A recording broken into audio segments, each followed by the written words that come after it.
안녕하세요. 저는 박민호입니다. 올해 65살, 지난 40년간 고등학교에서 국어를 가르치다가 5년 전에 은퇴했습니다. 이제는 여유로운 시간을 보내며 그동안의 교직 생활을 돌아보곤 하지요. 오늘은 제가 평생 교사로 살면서 겪었던, 그리고 제 인생관을 완전히 바꾸어 놓은 이야기를 들려드리고자 합니다. 그 이야기는 한 사람으로부터 시작됩니다. 무려 30년 동안 우리 학교 학생들에게 장학금을 보내주었지만 단 한 번도 자신의 이름을 밝히지 않았던 분, 학교의 누구도 그 정체를 몰랐고 저 역시 오랫동안 알지 못했습니다. 그러나 우연한 기회에 그 비밀을 알게 되었고 그분의 삶을 들여다본 순간 저는 깊은 충격과 감동을 받았습니다. 1987년 3월 25세 젊은 교사로 처음 발령을 받아 부산의 한 고등학교 교무실에 들어섰던 순간이 아직도 생생합니다. 낯설고 어색한 공기, 분주히 오가는 교사들의 목소리, 분필 냄새와 오래된 나무 책상에서 풍기는 왁스 냄새까지 모든 게 새롭고 두려웠습니다. 그때 책상 위에 놓인 흰 봉투 하나가 제 눈길을 끌었습니다. 누가 두고 갔는지도 모르는 그저 소박한 문구점 봉투. 저는 호기심 반, 긴장 반으로 봉투를 열어보았습니다. 안에는 현금 50만 원과 편지 한 장이 들어 있었습니다. 당시 제 초임 월급이 30만 원 남짓이었으니 손에 들린 돈의 무게가 얼마나 크게 느껴졌는지 모릅니다. 종이의 질감이 낯설지 않았습니다만 그 안에서 전해지는 묘한 따뜻함이 제 손바닥을 누르고 있었습니다. 단순한 지폐가 아니라 누군가의 간절한 마음과 땀이 스며 있는 듯 했습니다. 편지에는 이런 글귀가 적혀 있었습니다. 안녕하세요. 저는 이름을 밝히고 싶지 않은 한 사람입니다. 어린 시절 선생님들의 도움을 많이 받았습니다. 이제 제가 다른 아이들을 도울 차례라고 생각합니다. 이 돈으로 경제적으로 어려운 학생 한 명의 학비를 감당해 주세요. 단 절대로 제가 누군지 알려고 하지 마시고 학생에게도 밝히지 마십시오. 그저 어떤 착한 분이 도와주셨다고만 해주세요. 마지막에는 성함 대신 응응응 드림이라고 동그라미 3개만 그려져 있었습니다. 그 순간 제 가슴은 묘하게 떨렸습니다. 이름을 숨기고도 이렇게 큰 선행을 한다니 과연 어떤 분일까? 왜 우리 학교를 선택했을까? 궁금증이 일렁이면서도 동시에 감사와 경외심이 밀려왔습니다. 마침 담임을 맡고 있던 반에 자퇴를 고민하던 김수진이라는 여학생이 있었습니다. 아버지는 일찍 세상을 떠나셨고 어머니 혼자서 세 아이를 키우고 계셨습니다. 식당에서 설거지 일을 하시며 하루하루 힘겹게 살아가셨지요. 수진이는 학비를 내지 못해 결국 학교를 그만두려 했습니다. 저는 그 돈을 수진이 어머니께 전해드렸습니다. 눈물이 그렁한 눈빛으로 어머니는 도대체 누가 이런 도움을 주셨는지 물으셨지만 저는 담담히 대답했습니다. 그저 착한 분이 도와주신 겁니다. 그날 이후 수진이는 학교에 남아 무사히 졸업했고 나중에 간호사가 되어 병원에서 환자들을 돌보는 사람이 되었습니다. 그 첫 편지가 바꾼 운명이었지요. 그 이후로 기적 같은 일이 매년 반복되었습니다. 언제나 3월 새 학기가 막 시작될 무렵이면 어김없이 그 편지가 도착했습니다. 봉투도 같고 편지지도 같고 필체도 변함없었습니다. 금액은 해마다 조금씩 달랐지만 늘 한 학생의 1년 학비를 감당할 수 있는 액수였습니다. 편지에는 늘 같은 부탁이 적혀 있었습니다. 누가 준 건지 절대 밝히지 말아주세요. 그리고 마지막에는 언제나 응응 드림.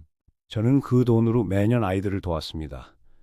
부모님이 공장에서 일하던 이철민 할머니와 단둘이 살던 정미영. 그 아이들은 그 돈 덕분에 학업을 이어갈 수 있었습니다. 교실 한 구석에 앉아있던 수줍은 얼굴, 새로 산 교복을 입고 환하게 웃던 표정이 아직도 눈앞에 아른거립니다. 아이들은 늘 궁금해했습니다. 선생님, 누가 저를 도와주신 건가요? 감사 인사라도 하고 싶습니다. 그럴 때마다 저는 말했습니다. 마음속으로 감사하세요. 그분은 이미 알고 계실 겁니다. 신기한 것은 그분이 마치 학교의 속사정을 훤히 아는 듯 보였다는 점입니다. 어느 해에는 이런 문장이 덧붙여 있었습니다. 올해는 경제가 어려워 가정이 힘든 학생이 많을 것 같습니다. 혹시 2명을 도와야 한다면 말씀해 주세요. 추가로 준비하겠습니다. 저는 편지를 읽으며 소름이 돋았습니다.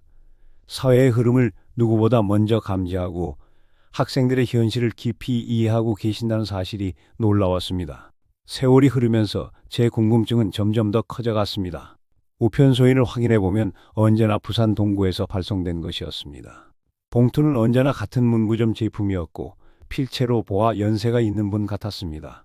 저는 결국 우체국에 가서 발신인을 알아보려 한 적도 있었습니다. 그러나 당연히 개인정보라 알 수 없다는 답만 들었습니다. 동료 교사들과도 이야기를 나누었지만 뚜렷한 단서는 나오지 않았습니다. 그러는 사이 10년, 15년이 흘렀습니다. 여전히 그분의 정체는 알 수 없었지만 그 덕분에 수많은 학생들이 꿈을 이어갈 수 있었습니다. 1995년에 도운 박성우는 의사가 되었고 1998년에 도운 이영민은 교사가 되었습니다. 2001년에 도운 최민수는 엔지니어가 되었습니다. 그들은 모두 말했습니다. 어떤 착한 분 덕분에 꿈을 꿀 수 있었습니다. 저는 마음속으로 생각했습니다. 도대체 어떤 분이길래 10년 넘게 매년 한결같이 이런 일을 할 수 있을까? 2005년 무렵부터 편지의 필체에 변화가 보였습니다. 예전보다 글씨가 떨리고 종종 삐뚤어진 부분도 보였습니다. 나이가 들어 손이 덜 힘을 받는 듯 했습니다. 2007년부터는 작은 쪽지가 하나 더 들어 있었습니다. 선생님, 이제 나이가 들어 언제까지 이런 도움을 드릴 수 있을지 모르겠습니다. 언젠가 편지를 보낼 수 없게 되면 그동안 도움받은 학생들에게 제 마음을 전해주세요. 그들이 또 다른 누군가를 도울 수 있는 사람이 되기를 바랍니다. 그 글을 읽으며 제 가슴은 먹먹해졌습니다. 보이지 않는 곳에서 오랫동안 학생들을 품어주셨던 그분도 결국 세월을 피할 수 없음을 깨달았기 때문입니다. 2010년에는 편지가 평소보다 늦게 도착했습니다. 내용도 짧고 힘겨워 보였습니다. 건강이 좋지 않아 병원에 다니고 있습니다. 하지만 올해도 꼭 한 학생만은 돕고 싶습니다. 그 돈으로 부모님이 모두 실직한 학생을 도왔습니다. 지금 그 학생은 공무원이 되어 안정적인 삶을 살고 있습니다. 2012년 3월 봉투 안에는 편지가 2장 들어 있었습니다. 하나는 평소와 같이 어려운 학생 한 명을 도와달라는 내용이었지만 다른 한 장은 달랐습니다. 선생님께 25년간 제 편지를 받아주시고 학생들을 도와주셔서 고맙습니다. 저는 이제 몸이 많이 아파 이번이 마지막 편지가 될 것 같습니다. 저는 어린 시절 고아원에서 자랐습니다. 그러나 고등학교 시절 한 선생님이 저를 도와주셨습니다. 학비와 입학금을 내주셨고 도시락까지 챙겨주셨습니다. 그분 덕분에 대학에 갈 수 있었고 지금의 제가 있을 수 있었습니다. 그때 다짐했습니다. 언젠가 제가 성공하면 다른 어려운 아이들을 돕겠다고. 그래서 25년간 이 일을 해왔습니다. 부디 도움받은 학생들이 훌륭하게 성장해 또 다른 누군가를 도울 수 있기를 바랍니다. 선생님도 건강하시길 바랍니다. 응응응 드림. 저는 그 편지를 읽으며 오랫동안 눈물을 흘렸습니다. 얼굴 한 번 본 적 없는 분이었지만 편지 한 장에 담긴 삶의 무게와 따뜻함이 제 마음을 송두리째 흔들었습니다. 마지막 편지를 받고 저는 결심했습니다. 더는 모른 척 할 수 없었습니다. 감사 인사만이라도 드려야 했습니다. 그동안 받은 편지들을 하나하나 다시 살펴보았습니다. 우편 소인, 편지지, 필체. 그러다 작은 단서를 발견했습니다. 2008년 편지에 묘한 얼룩이 있었는데 약을 흘린 듯한 흔적이었습니다.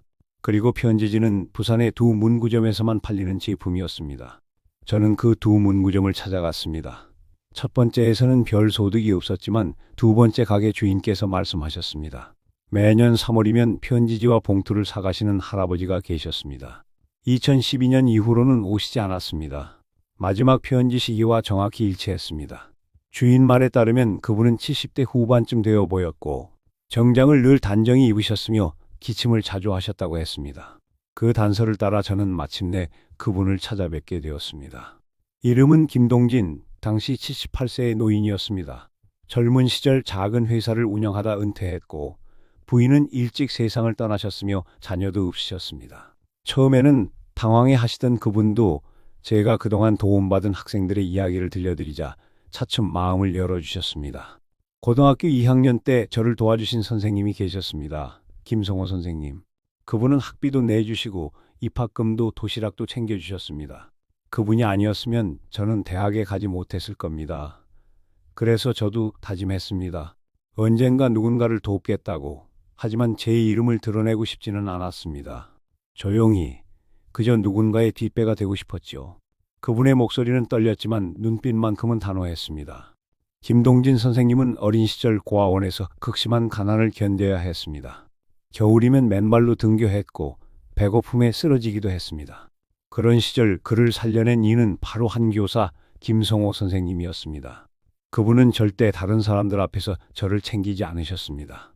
남들 모르게 옷을 건네주시고 제가 창피하지 않도록 배려해 주셨습니다. 그래서 저도 이름을 숨기고 조용히 돕고 싶었습니다. 그분은 대학을 졸업한 뒤 작은 회사를 일궈 성공했습니다. 그러나 정작 자신은 검소하게 살며 번 돈을 아껴 학생들을 도왔습니다. 무려 25년간 총 30명의 학생이 그 도움을 받았습니다. 수진이는 간호사가 됐다지요? 철민이는 요즘 어떻게 지냅니까? 미영이는 대학 생활을 잘하고 있나요? 한 번도 만난 적 없는 아이들이었지만 그분께는 모두 가족이나 다름없는 존재였습니다. 그해 겨울 김동진 선생님은 폐암으로 세상을 떠나셨습니다. 마지막 순간까지 학생들 이야기를 하셨다고 합니다. 그분이 떠난 뒤 도움받았던 제자들이 모였습니다. 그리고 김동진 장학회를 세웠습니다. 자신들이 받은 사랑을 또 다른 아이들에게 전하겠다고 다짐했습니다. 지금까지 그 장학회를 통해 50명이 넘는 학생이 도움을 받았습니다. 학교에는 작은 흉상이 세워졌습니다. 거기에는 이렇게 새겨져 있습니다. 이름 없는 기부자. 김동진 선생님이 보여주신 것은 단순한 기부가 아니었습니다. 그것은 진정한 사랑이었습니다. 아무도 모르는 곳에서 아무런 대가도 바라지 않고 다른 이의 삶을 위해 평생을 살아간 것. 그것이야말로 어른의 모습이었고 인간의 품격이었습니다. 지금도 어딘가에는 김동진 선생님처럼 조용히 누군가를 돕는 분들이 계실 겁니다. 그런 분들이 있기에 세상은 여전히 따뜻합니다. 김동진 선생님 고맙습니다. 그리고 안녕히 계십시오.